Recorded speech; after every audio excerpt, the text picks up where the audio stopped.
ụmụ Igbo ụmụnne m okwu anụnwa si n'aka Ada Igbo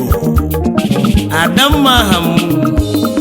nwata mmerụ nna ya eze n'isi oji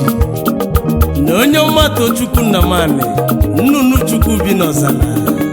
onye ndị mozi na-agwa okwu ụmụ Igbo ụmụnne m okwu ọka na-ekwu okwu na-egwu ụmụ Igbo ka ọ nla anyị mma omenala Igbo na-ana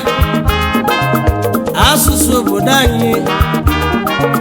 amazi nke anyị na-asụ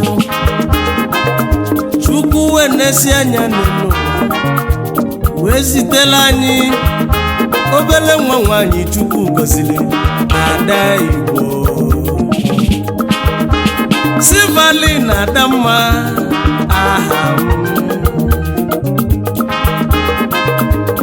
Expensive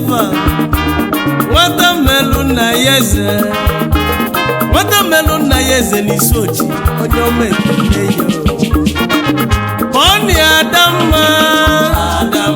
nwata mmelụ nna ya eze Sivalini Adamma Ada ndị Igbo nwata mmelụ nna ya eze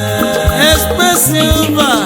Adamma ezi nwa ha mbụni nwata mmelụ nna ya eze ọ sị ka ịsụba asụsụ Igbo n'asụsụ Igbo nọ maka nwata mmelụ nna ya eze mmadụ agbanala asụsụ obodo ọsọ na ọ dịrọ mmanụ asụsụ Igbo anyị na-anyụ ka ọgwụ mana onye wetala egwu anyị na-agbanụ ma Adamma nwata mmelụ nna ya eze n'isi oji na onye nwata Chukwu Nnamani ọ ya adịla anyị niile na mmanụ